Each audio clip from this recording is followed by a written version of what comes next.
de eso se trata. Y la red es un espacio excelente para esto. Yo, por ejemplo, a partir de la inclusión en la red, es que realmente se ha desplegado todo este trabajo, principalmente con mucha fuerza entre los países latinoamericanos, pero también participan otros países de otras regiones. Entonces, inicio con eso.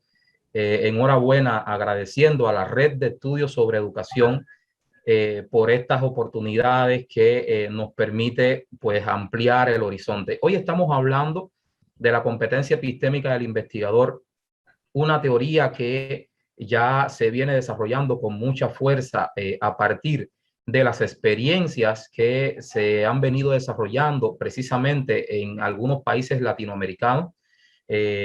Muy puntualmente estamos tejiendo experiencia en 8 países latinoamericanos en esta primera etapa, y pues se pueden incorporar otros países. Precisamente cuando estamos abordando la competencia epistémica del investigador, estamos centrados en un aspecto interesante, y es la actitud que tiene esa persona que está investigando y cómo esa actitud epistémica puede permitirle el abordaje de lo epistemológico, lo metodológico. Entonces aquí estamos hablando de práctica investigativa, de cuál es esa actitud, ese pensamiento que debe tener científico, que debe tener la persona que investiga para tener éxito en su práctica investigativa. Bueno, ahí yo creo que se está notando la pantalla. De todas maneras me retroalimentan, creo que sí. Dentro de los países participantes, ahí Eldis, mi PPT se nota. Sí. Sí, se ve bien.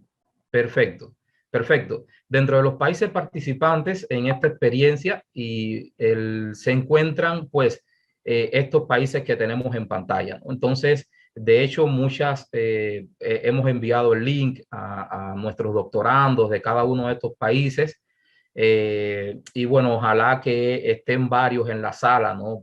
Estamos hablando de Brasil, de Chile, de Colombia, de Cuba, de Ecuador, de México, de Perú y del Salvador. O sea, los he ubicado así en orden alfabético. Yo creo que tiene mucha importancia. Nosotros estamos haciendo una sistematización de experiencias a partir de las experiencias y vivencias profesionales formativas con lo que estamos desarrollando en estos países.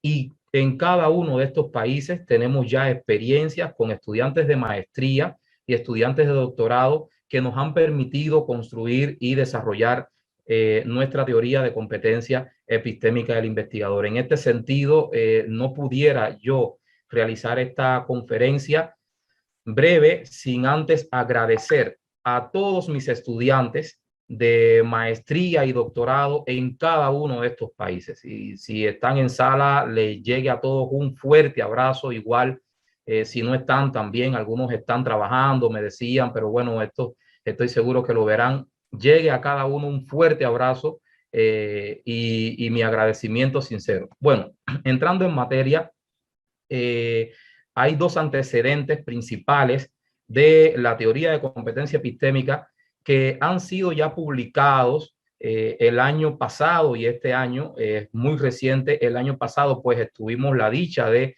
estar con un capítulo de libro por la editorial, la prestigiosa editorial McGraw-Hill Education, en el libro La comunicación especializada del siglo XXI, y pues allí salió la primicia de la teoría de la competencia epistémica del investigador. En este sentido, ya hemos ido desarrollando aplicaciones de esta teoría, hemos ido ya concretando algunos elementos prácticos, metodológicos de esta teoría, y pues es lo que tienen en la derecha, la publicación de Mapeo Epistémico, que es una base fuerte de la teoría de competencia epistémica del investigador como herramienta esencial en la práctica investigativa. Esto salió publicado en este año. Nos ha llamado mucho la atención que aun cuando el artículo salió, el mapeo epistémico como herramienta esencial en la práctica investigativa, salió en este año 2021, Es un artículo que se está usando mucho y quiero agradecer también a la comunidad científica y a nuestros estudiantes, pues ya el artículo cuenta con varias citas, uno de los artículos más citados este año, incluso dentro de la propia revista Universidad y Sociedad que está en Scopus, este año es el artículo más citado. Entonces, eso quiere decir que es algo que va teniendo impacto, que las personas sobre todo va utilizando y eso es lo principal. Y también ahí compartir que ya tenemos dos universidades que están implementando la propuesta de competencia epistémica y su concreción en el mapeo epistémico ya como plataforma formativa central.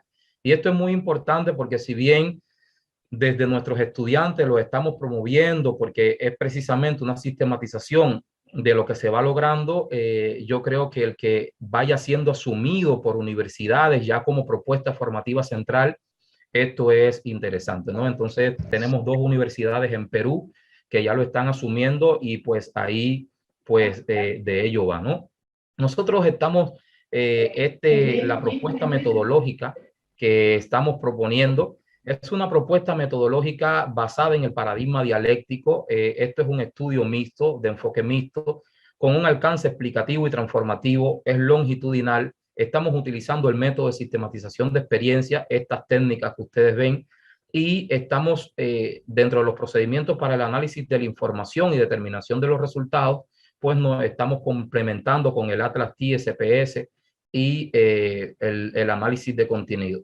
Es súper importante acá, dentro de los métodos teóricos, resaltar el método de construcción del conocimiento científico, que es el método holístico dialéctico, es el método que estamos empleando para la construcción teórica, pues que es el método de la teoría holístico configuracional de Homero Fuentes. Entonces, enhorabuena, es un método que nos permite estructurar configuraciones, dimensiones, eslabones, sucesiones de relaciones y por tanto nos permite un método validado ya con cientos de tesis doctorales y que pues ha probado su eficacia y efectividad en la construcción científica.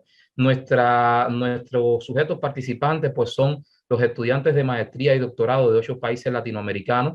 Estamos utilizando un muestreo no probabilístico intencional y nuestro objeto de estudio pues es la competencia epistémica. Pues acá vamos a resignificar algunos elementos puntuales de la diferencia entre lo epistémico y lo epistemológico. Yo creo que para entender el debate de lo epistémico es esencial que podamos entender esta diferencia, ¿no? Entonces yo no voy a leer todo el contenido que esté expresado, pero de hecho esto ustedes lo pueden encontrar en las publicaciones anteriormente mencionadas, pero sí es importante destacar que si bien lo epistemológico se instaura como signo de la ciencia, lo epistémico se establece como una herramienta para interpretar esos signos, ¿no? Entonces, aquí es muy interesante este debate porque estamos incorporando, estamos situando lo epistémico como competencia humana. Es decir, esta competencia que nos permite revelar y sistematizar lo epistemológico, esta competencia que nos permite abordar el proceso investigativo desde una perspectiva crítica, creativa y activa. ¿Ya? En este sentido, pues nosotros les compartimos estos conceptos de la Real Academia Española, pues lo epistemológico como lo perteneciente o relativo a la epistemología, y esta como teoría de los fundamentos y métodos del conocimiento científico, y lo epistémico perteneciente o relativo a lo episteme, y algo muy importante, se refiere al conjunto de conocimientos que condicionan las formas de entender e interpretar. Y había una imagen que nos llamaba mucho la atención, pues es lo epistemológico como ese laberinto. Ya nosotros ya sabemos, conocemos lo epistemológico como da cuenta y expresa esa historia de la teoría, y cómo lo epistémico es esa brújula, esa lupa que nos permite adentrarnos en ese laberinto que es lo epistemológico desde la intencionalidad investigativa del investigador, pero que además también lo epistémico, al adentrarse en lo epistemológico, hace que el investigador no entra desde una manera mecánica, no entra de una manera rígida, sino que allí también construye su posición filosófico-investigativa. Y esto es muy importante porque a veces nosotros hemos planteado ya los sesgos que hay con la diversidad paradigmática actual y ya la propia naturaleza de la investigación, esencialmente la investigación educativa, nos ha mostrado que estamos ante un objeto de investigación complejo, diverso, y no debemos nosotros sesgar la mirada que tenemos hacia la ciencia solamente desde un paradigma que pudiera ser positivista, sociocrítico, interpretativo, sino que la decisión del paradigma que vamos a utilizar va a ir en correspondencia con esa posición filosófico-investigativa que se va construyendo y con la naturaleza del objeto de estudio.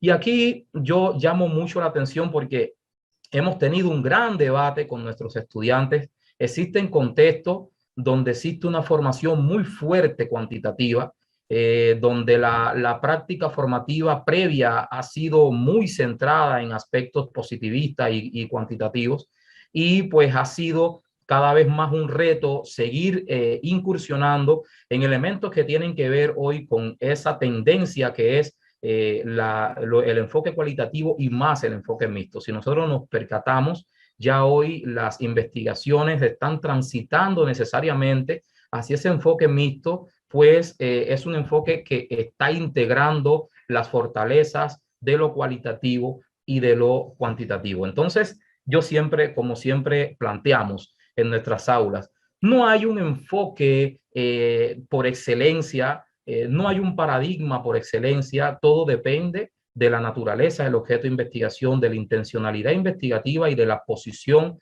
filosófico-investigativa de nuestros investigadores. En este sentido, les presento las dimensiones de la competencia epistémica, que tiene 5 dimensiones. Yo quisiera que ustedes, si quieren profundizar en estas dimensiones, pues puedan ir hacia la literatura mostrada anteriormente, pero aquí solamente les voy a mencionar, ¿no? O sea, como estamos compartiendo y aquí la dimensión principal, que además se estructura como un eje dinamizador de la competencia epistémica, es la dimensión epistémico-referencial. O sea, es una dimensión que está dando cuenta de lo que nosotros denominamos mapeo, y es ese acercamiento a lo metodológico, axiológico, praxeológico, epistemológico y ontológico.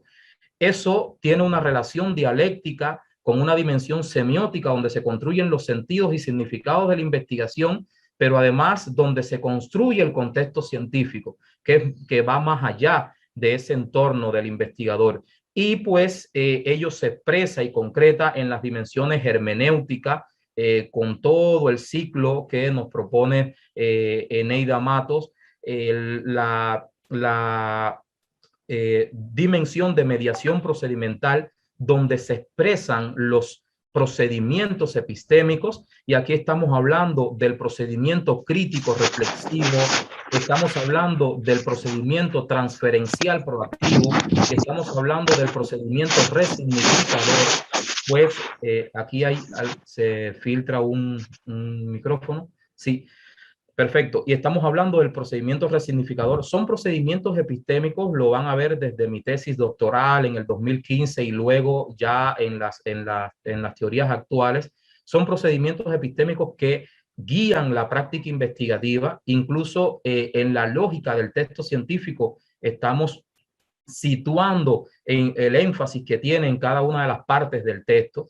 Y aquí, hablando del texto, quiero reconocer a la doctora Patricia Medina Suta, quien es la líder de este proceso, de esta línea de construcción científico-textual, y pues el doctor Ramiro Grostur, que también nos acompaña en todo este proceso. Ya entonces, aquí los procedimientos que luego se los voy a mostrar en el texto, como lo crítico reflexivo, lo transferencial proactivo y lo resignificador, nos permite llegar a niveles de esencialidad superior para el análisis y transformación del objeto de estudio. Y estamos reconociendo el liderazgo científico investigativo como esa dimensión de aquellos espacios y contextos, actividades donde el investigador pues teje su liderazgo. Y ahí estamos hablando de la participación en redes, de ahí la importancia de esta red.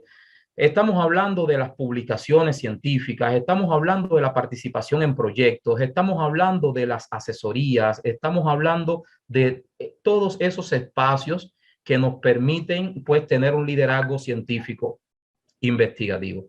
En ese sentido, trascendemos hacia el mapeo epistémico y quiero que se percaten que vamos a estar centrándonos en una dimensión particular de la competencia epistémica, que es la dimensión epistémico-referencial. Esta dimensión epistémico-referencial que vemos acá, sombreada de rojo, se desglosa en el mapeo epistémico. Lo metodológico, lo axiológico, lo praxiológico, lo epistemológico y lo ontológico. Muchas veces eso en la literatura tiene una suerte de juego de palabras o se menciona de manera indistinta y pues desde nuestra propuesta y apoyado, claro, por evidencia científica anterior, muy interesante, ya le hemos dado una pauta didáctico-metodológica a cada uno de estos elementos y pues permite de manera concreta que ello se despliegue en dos elementos centrales que estamos considerando: la lógica de la investigación científica y la lógica del texto científico. Aquí yo les voy a mostrar, por ejemplo, esto ustedes lo pueden encontrar en la revista Universidad y Sociedad. Pues este paper está centrado, ya es una de las primeras sistematizaciones de experiencia ya publicada, y pues está centrado en la lógica del proceso investigativo y la lógica del texto científico. Se los muestro porque toda la primera parte del texto, ustedes se van a dar cuenta que responde a la lógica de la investigación científica, y la segunda parte, esencialmente a partir de la página 180, se concreta en el texto científico. Y esto a veces a nosotros nos ha dado muchos resultados con nuestros estudiantes, porque a veces cuando las personas de repente ven en la introducción, por citar un ejemplo práctico, cuando nosotros vemos en la introducción que allí está considerado el problema de investigación y el objetivo, cualquier persona pudiera pensar, bueno, eso es premisa, ¿ya? O sea, a eso se llega desde un inicio de la investigación, y entonces es por eso que es esencial entender que una cosa, aunque se complementan, aunque se presuponen y complementan, tiene una lógica diferente. La investigación, el propio proceso de investigación, que el proceso del texto científico, que la construcción científico-textual. Incluso hay elementos que aunque tengamos en la investigación, hay partes del texto donde todavía no la podemos revelar, y esas cuestiones más prácticas, ¿ya? Estamos bien en el tiempo. Entonces, antes de avanzar, quisiera abordarles tres elementos puntuales de lo que estamos considerando del sentido de lo epistémico. Y pues estamos considerando la vigilancia epistémica, la curiosidad epistémica y la actitud epistémica. Como vigilancia epistémica estamos entendiendo el examen exhaustivo y permanente a las decisiones tomadas en el proceso de investigación. Si se dan cuenta, ese es investigador activo, es ese investigador crítico, es ese investigador que va tomando decisiones de manera creativa y crítica en cada momento de la investigación. Como curiosidad, estamos entendiendo el motivo y la necesidad de buscar conocimiento, y como actitud, ello está relacionado con la crítica de fuentes bibliográficas y literatura científica. Hoy, colegas, una tesis de maestría, de doctorado, no puede estar al margen de una revisión exhaustiva de la literatura científica, pero también ello es un reto. Si nosotros en este mismo minuto, por ejemplo, hacemos un ejercicio práctico y pues nos vamos a Scopus, que es una de las principales bases de datos del mundo, y en Scopus pues buscamos, vamos a buscar, por ejemplo, un elemento que se llama critical thinking, por ejemplo, de pensamiento crítico. Pues esos elementos nos llevan a encontrar vamos a filtrarlo incluso en el título del artículo. Vamos a filtrarlo en el título del artículo para que sea la búsqueda más refinada.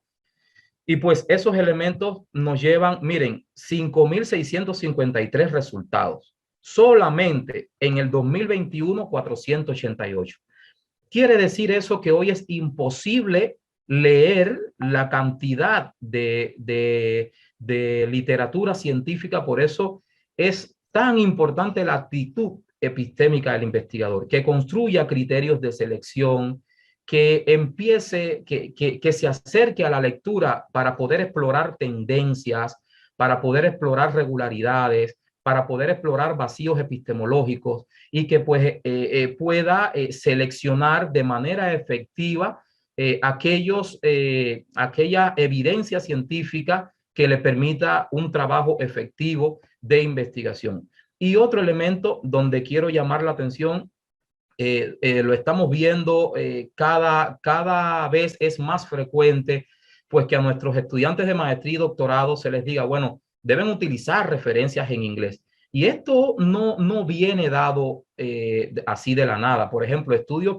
recientes de Ramírez en el 2019 nos plantean que en muchas áreas más del 98% de lo que está escrito en inglés.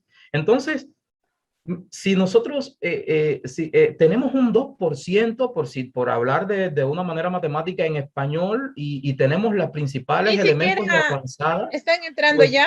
sí, aquí ahí se está filtrando un audio, por favor, ahí en los micrófonos.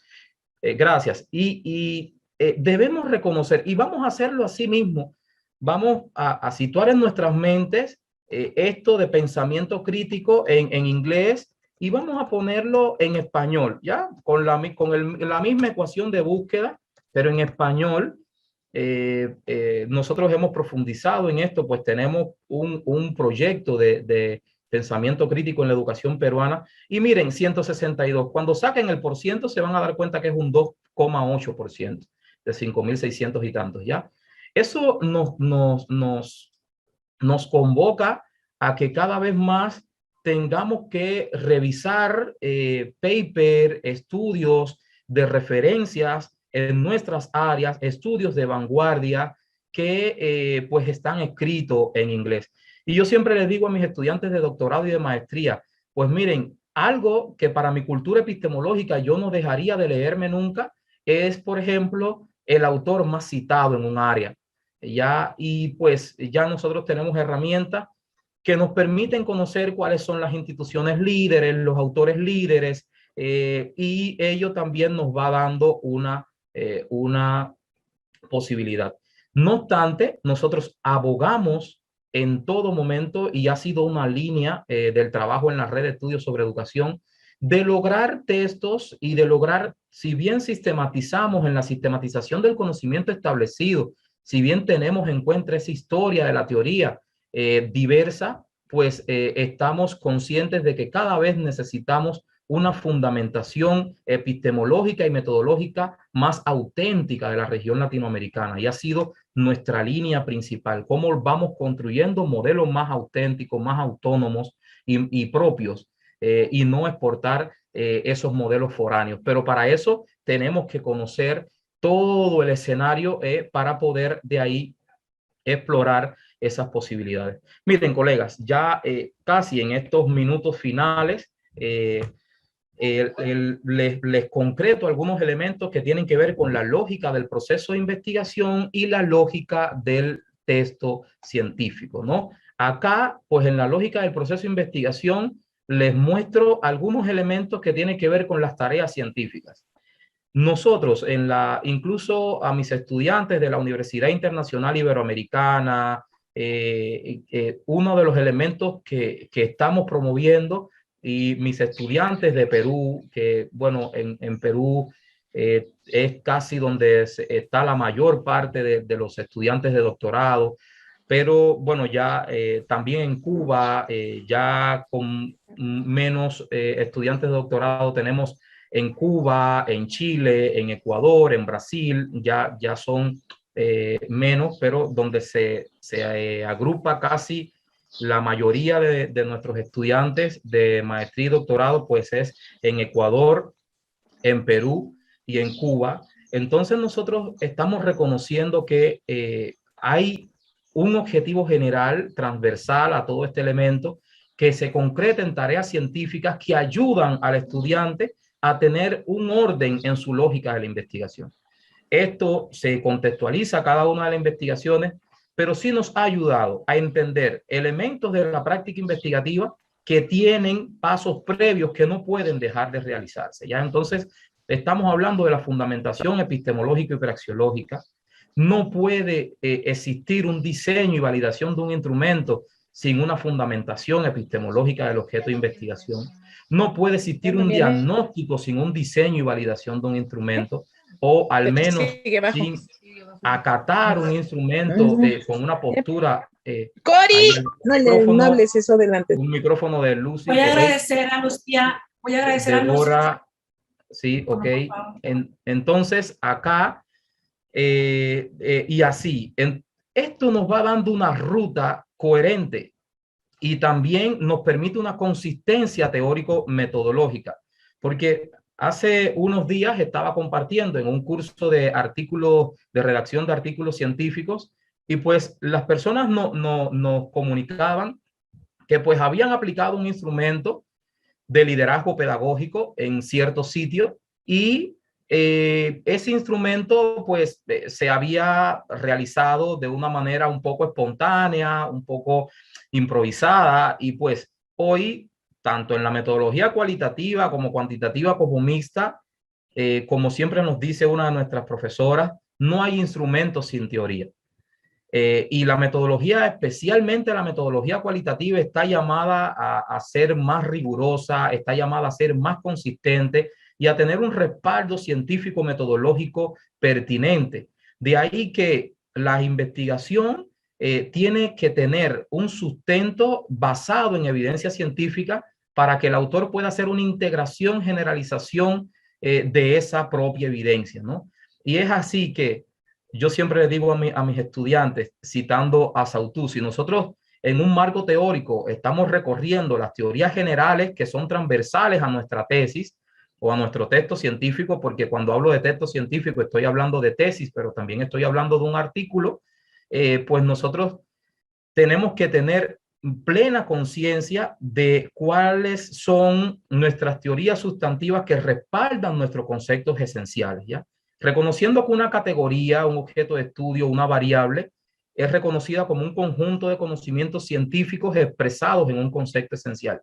Entonces, cada vez más se debe ir eliminando esos procesos de espontaneidad, esos procesos de improvisación, y debemos calzar, sustentar nuestras categorías científicas con evidencia científica. Aún, incluso eso, estamos llamando incluso a eso a la investigación básica, ¿no? Nosotros sabemos que la investigación aplicada pues es la que utiliza esos conocimientos científicos establecidos para interpretar o transformar la realidad, pero incluso en esa investigación básica, donde debemos generar nuevos conocimientos científicos, debemos partir de esos conocimientos científicos previos.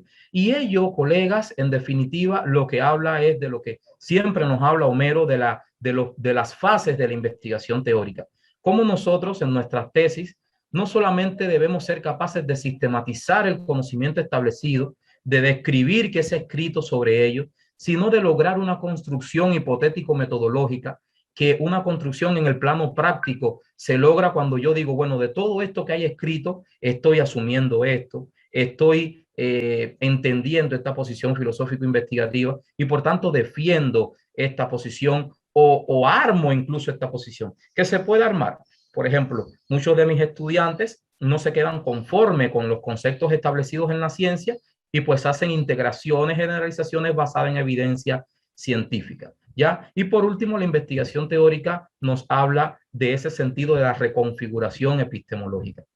Aquí es muy importante entender esto porque cada vez más lo epistemológico se constituye en un sustento de lo metodológico y por tanto toda esta ruta de fundamentación, diseño, diagnóstico, diseñar propuestas y pues si nos da tiempo evaluar o validar esa propuesta, aplicarla y corroborar los resultados, pues va dando una ruta más coherente. Ya casi antes de finalizar, quiero mostrarle algunos elementos ya prácticos en el texto científico.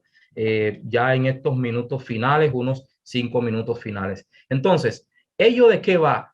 Ello va de que la sistematización de experiencia nos ha llevado a constatar cuáles son los elementos que se implican con mayor énfasis en el texto científico. Y aquí quiero mostrarle de manera muy sencilla estos elementos. ¿Ya? Miren, quisiera que graben en sus mentes en este momento bueno, ustedes saben ya lo del mapeo, lo metodológico. Cuando estamos hablando mapeo, estamos hablando de lo metodológico, axiológico, praxeológico, epistemológico y ontológico. Mapeo, que además viene muy a tono con la actitud epistémica porque viene de ese arte de mapear, de analizar, de criticar, pues sus iniciales, cada una de estas letras está asociado a estos supuestos. Pero vamos a centrarnos en los procesos de investigación, problematización, teorización e instrumentación. Desde Bunge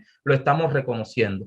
Y ustedes verán algo muy práctico que nos ha dado muchos resultados en la investigación científica. Vamos a retener en nuestras mentes los procedimientos epistémicos: crítico, reflexivo, transferencial, proactivo y resignificador. Y vamos a solamente de todo esto, vamos a retener en nuestras mentes las cualidades del proceso de investigación: la actualidad, necesidad, cientificidad, aplicabilidad y viabilidad.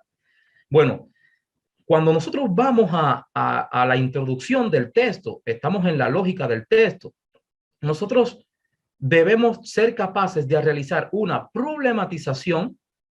Y las personas dirán, ¿y qué es lo que es una problematización? Bueno, un proceso de investigación para poder justificar la necesidad y actualidad de la temática. ¿Y qué es lo que es necesidad y actualidad de la temática? Pues cualidades del proceso de investigación científica. Entonces, la sistematización de experiencia nos ha llevado a mostrar estos elementos. En un artículo científico con el formato IMRD, en la introducción, que casi siempre se escriben las bases teóricas, pues tenemos la introducción y el marco teórico unidos en una sola sección, en la sección de introducción. Pero en una tesis está la introducción y hay un capítulo que es el marco teórico, ¿ya? Para los dos es la misma lógica.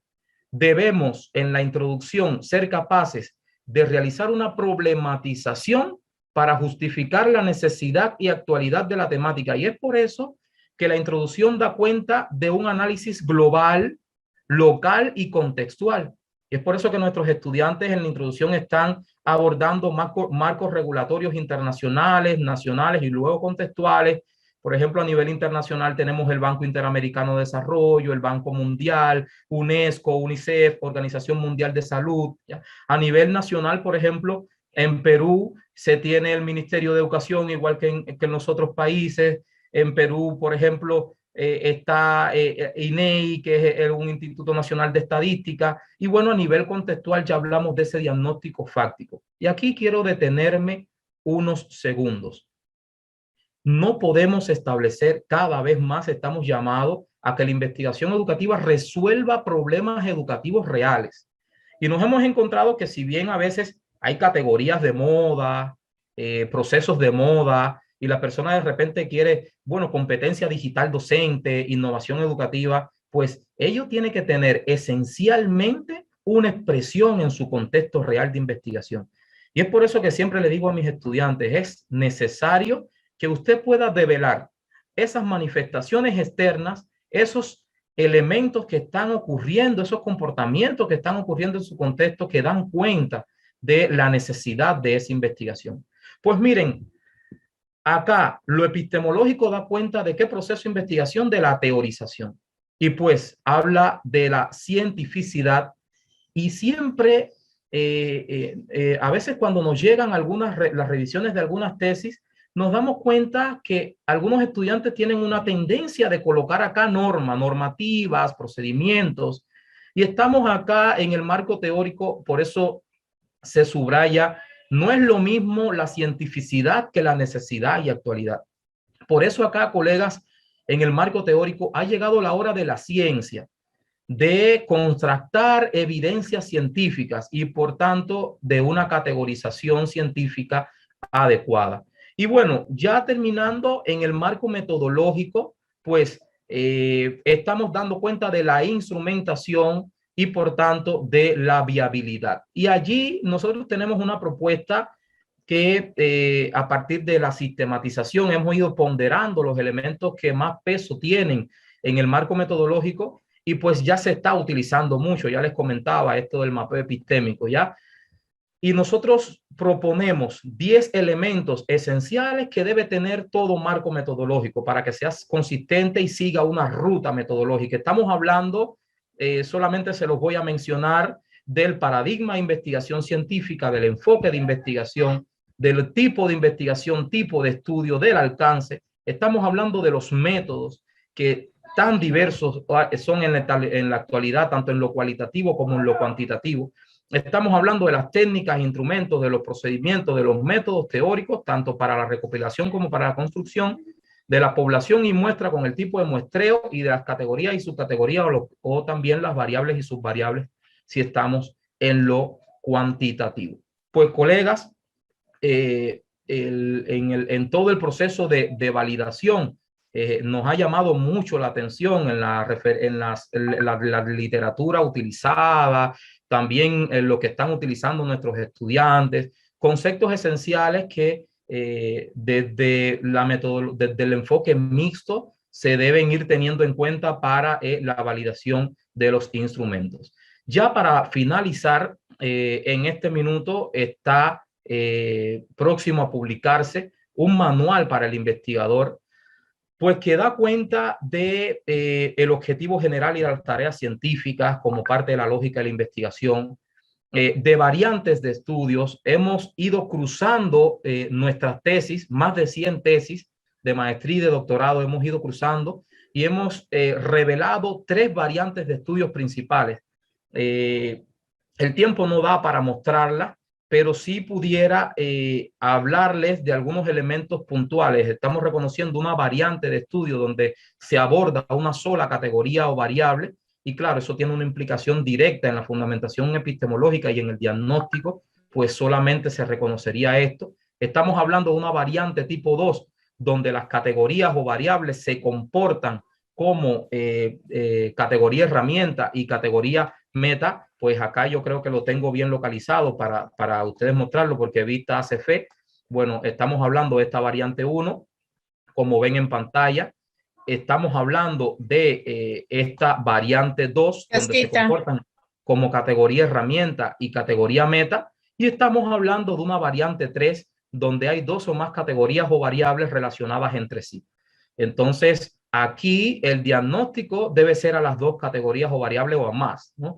Por ejemplo, esto de engagement, competencias digitales y estrés de rol es un ejemplo de un estudio que hemos realizado, un estudio multipaís que hemos realizado en la red con la participación de universidades de 6 países latinoamericanos, ¿ya? Entonces, a veces las personas nos dicen, bueno, ¿y qué diferencia hay entre la variante 2 y la variante 3? Pues que en la variante 2, la categoría meta, que es el proceso que queremos mejorar, es la categoría que vamos a diagnosticar. Por tanto, los instrumentos que se van a lograr son para esa competencia digital, para ese e-learning, y pues la competencia profesional de aprendizaje y la innovación educativa, pues se constituyen en una categoría, pero que una categoría dinamizadora, para dinamizar dinamizar, enhorabuena lo digo, esa categoría meta. Entonces, tenemos en ese manual una matriz de categorización e instrumentación que ayuda mucho a nuestros estudiantes para ponerle nombres y apellidos a sus categorías y variables. A veces el marco teórico, como es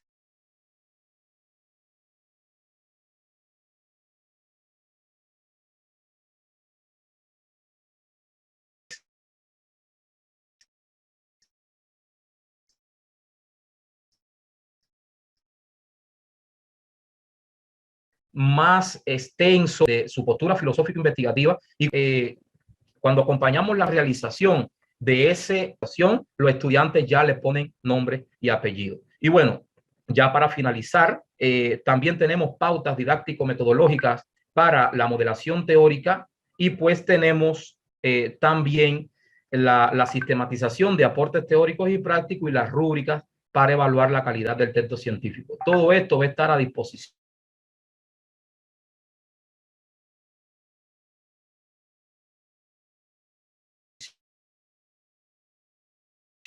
de la comunidad científica y educativa. Muchas gracias a todos y por este espacio y a todos los que nos acompañan.